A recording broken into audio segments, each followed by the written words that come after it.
अस्सलाम वालेकुम स्टूडेंट्स। तो हम लोग जनरल फार्माकोलॉजी को स्टडी कर रहे हैं। उसमें हम लोग फार्माकोकिनेटिक्स और फार्माकोडायनामिक्स के बारे में पढ़ेंगे। ये इंपॉर्टेंट पैरामीटर हैं जनरल फार्मा के। फार्माकोकिनेटिक्स में हम लोग यही पढ़ रहे थे कि भी जो ड्रग है वो हमारी बॉडी में क्या रिस्पॉन्स दे रही है। ड्रग जो होती है वो हमारी बॉडी में जाके सबसे पहले एब्जॉर्प्शन होती है, उसकी फिर डिस्ट्रीब्यूशंस होती है, मेटाबॉलिज्म्स होती है और एलिमिनेशन होती है।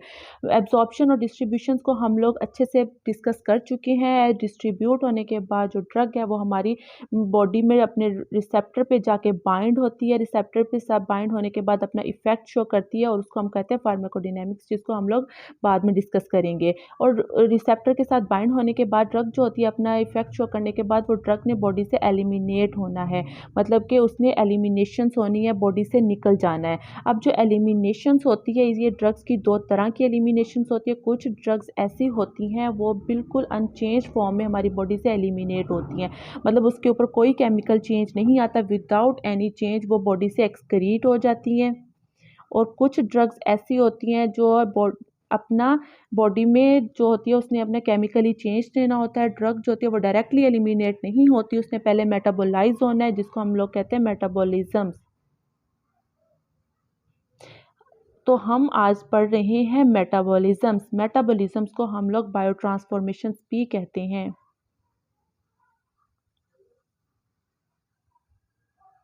बायोट्रांसफॉर्मेशंस में क्या होता है कि ड्रग जो होती है वो उसके ऊपर केमिकल चेंज आता है।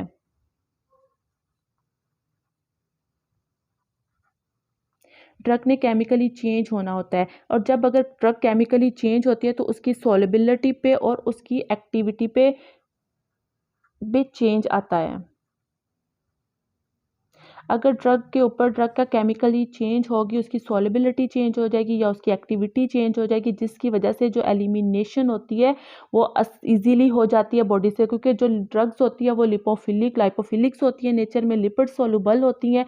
तो उनको लिपिड सोलुबल ड्रग्स को बॉडी से एलिमिनेट करना इतना आसान नहीं होता, क्योंकि जो ड्रग्स होती है वो हमारी किडनी में से लिवर में जब उन्होंने एलिमिनेट होना है तो वो जो ड्रग्स होती हैं वो लिपिड सोलुबल होती हैं, तो वो इजीली जो एलिमिनेट नहीं होती, वो दोबारा हमारी किडनी से रीएब्जॉर्ब हो जाती हैं।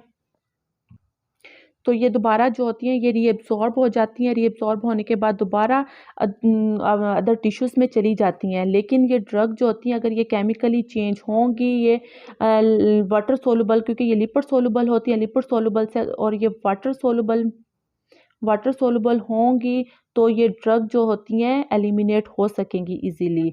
तो यहाँ पर जो ड्रग होती है बॉडी से इजीली एलिमिनेट नहीं होती जब तक वो लाइपोफिलिक नेचर होगी, क्योंकि उनको हाइड्रोफिलिक नेचर में चेंज होना है, मतलब एक्टिव फॉर्म से इनएक्टिव फॉर्म में या फिर इनएक्टिव फॉर्म से एक्टिव फॉर्म में। अब यहाँ पे हम बायो ट्रांसफॉर्मेशंस के बारे में जो होती है, एक तो ड्रग के ऊपर जो केमिकल चेंज होता है, फिर बायो ट्रांसफॉर्मेशंस के सिग्निफिकेंस क्या होती है।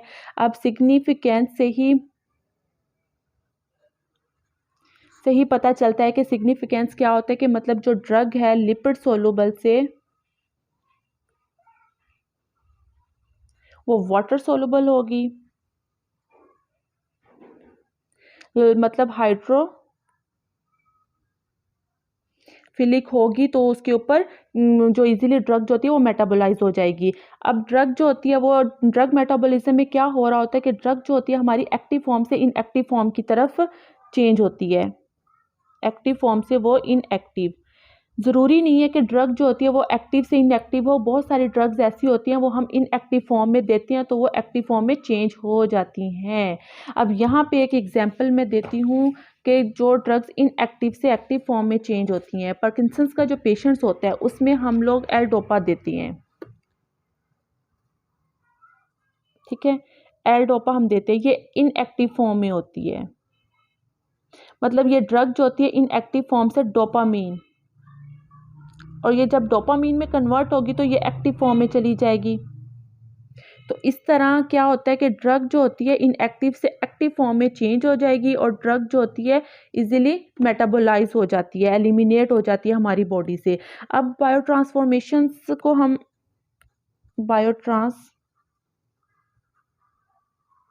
फॉर्मेशंस के लिए हमें किन किन बातों का पता होना चाहिए कि बायो ट्रांसफॉर्मेशंस में क्या होता है। फर्स्ट तो जैसे मैं बता चुकी हूँ कि ड्रग के ऊपर इसका केमिकल चेंज होता है,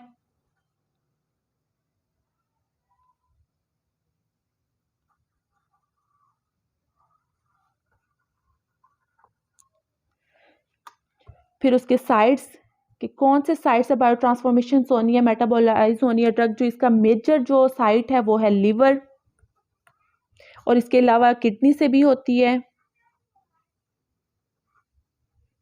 लंग्स, स्किन से भी, और सम टाइम ब्लड्स में भी इसकी बायो ट्रांसफॉर्मेशंस हो रही होती है।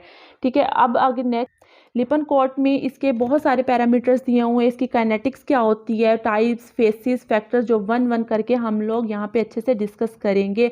होपफुली कि आपको अच्छे से समझ आ रही होगी। अब हमने इसके साइड्स का बता दिया कि ये जो लीवर है ये इसका मेजर होता है, यहाँ पे बायो ट्रांसफॉर्मेशन होनी होती है। इसके अलावा ये किडनी से भी हो रही होती है, लंग्स से भी हो रही होती है, स्किन से भी हो रही होती है, और ब्लड से भी हो जाती है। ठीक है, फिर आगे हम इसके काइनेटिक्स को स्टडी करेंगे, काइनेटिक्स को। फिर उसके बाद हम टाइप्स पढ़ेंगे कि बायो ट्रांसफॉर्मेशन की कौन कौन सी टाइप्स हैं, कितनी टाइप्स हैं, फिर ये कौन कौन सी इसके फेसेस हैं, और फिर फैक्टर्स पे कि ये कौन से फैक्टर्स इस पे इफ़ेक्ट कर रहे होते हैं, हमारे ड्रग की जो मेटाबॉलिज्म पर कौन कौन से फैक्टर्स अफेक्ट कर रहे होते हैं। ये हम सारी चीज़ें बायो ट्रांसफॉर्मेशन में पढ़ेंगे। अब जनरल फार्माकोलॉजी में हम लोगों ने एब्जॉर्प्शंस के फैक्टर, डिस्ट्रीब्यूशंस के फैक्टर, अब मेटाबॉलिज्म्स के इन पे जो जो फैक्टर्स हैं वो भी हम वन वन करके इसको पढ़ेंगे। अब हम बात करेंगे काइनेटिक्स की। काइनेटिक्स में क्या है कि इसमें हम लोग रेट को पढ़ेंगे कि रेट क्या होता है। जैसे कि लिपनकोट के अंदर मेंटेंस इक्वेशंस है जो हमने केमिस्ट्री में भी पढ़ी हुई है, और ये वो इक्वेशंस होती है जिससे हम लोग, इक्वेशंस का नाम है म्यूचुअल, इसके स्पेलिंग्स जो भी हैं, मेंटेन इक्वेशंस, ये इक्वेशंस वो इक्वेशन है जिससे हम लोग रेट को फाइंड आउट कर सकते हैं, किसी भी केमिकल रिएक्शंस के रेट को फाइंड आउट कर सकते हैं। अब काइनेटिक्स क्या है, इसमें हम ये बहुत ज़्यादा हम लोग इसमें ऑर्गेनिक केमिस्ट्री को स्टडी नहीं करेंगे, बहुत ज़्यादा ऑर्गेनिक केमिस्ट्री के बारे में नहीं, ना भी अगर ये आप शो करें तो कोई बहुत बड़ी बात नहीं है। इसमें हम लोग पढ़ेंगे कि भाई ड्रग मेटाबॉलिज्म्स रेट क्या है। ठीक है, काइनेटिक्स में ड्रग मेटाबॉलिज्म्स रेट क्या है। ये दो तरह का होता है, एक होता है first order kinetic and second zero.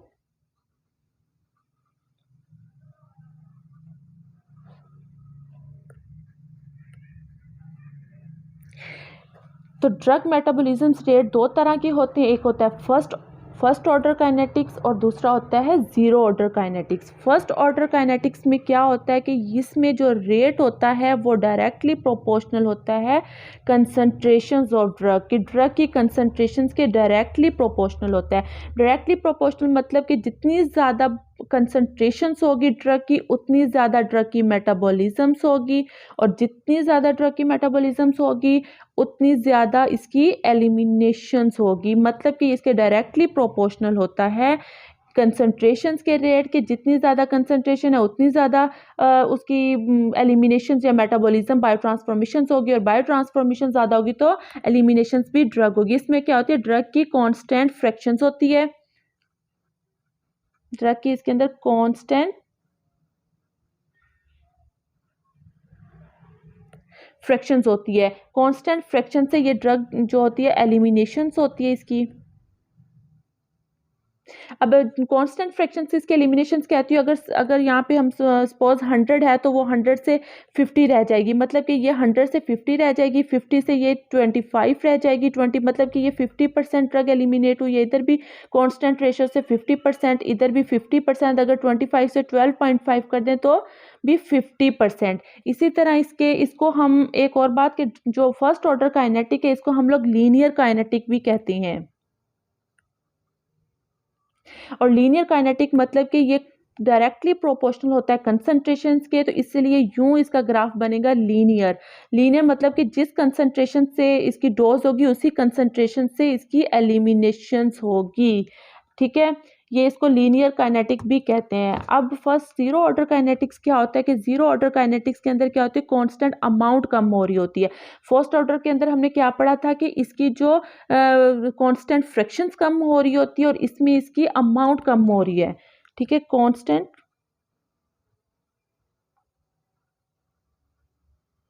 Amount कम हो रही होती है। कांस्टेंट अमाउंट मतलब जितनी ज़्यादा इसकी कंसंट्रेशंस होगी, इसका जो रेट है उतना स्टेडी स्टेट में आएगा। जितनी ज़्यादा इसकी कंसंट्रेशंस होगी उतना इसका जो स्टेट में आएगा। मतलब कि अगर हमने 100 है, 100 में 100 mg है तो उसमें 10 mg कम कर देंगे तो 90 mg रह जाएगा। फिर 10 mg को कम कम होगी तो 80 रह जाएगा। फिर 10 mg कम होगी तो 70 mg रह जाएगा। ठीक है, इस तरह इसकी जो कर्व बनेगी वो स्टेडी स्टेट में आएगी और इसका ग्राफ यूं बनेगा, यूं। क्योंकि इसके अंदर जो कुछ ड्रग्स होती हैं जो सच एज जैसे एस्पिरिन होगी, एथेनॉल होगी, ये डोज जो होती है वेरी लार्ज होती हैं, तो इसीलिए इनका कांस्टेंट जो अमाउंट है वो कम हो रही होती है। ये बहुत कंफ्यूज होने की बात नहीं है, यहाँ पे ये बहुत ज़्यादा अहम नहीं है। अगर यहाँ पे कंफ्यूज नहीं होना आप लोगों ने बिल्कुल, अगर ये बात आपको नहीं भी समझ आ रही तो लेकिन आपको जो ड्रग मेटाबॉलिज्म के रेट का ये पता होना चाहिए कि इसके दो तरह के ऑर्डर काइनेटिक्स होते हैं, एक फर्स्ट होता है एक जीरो होता है।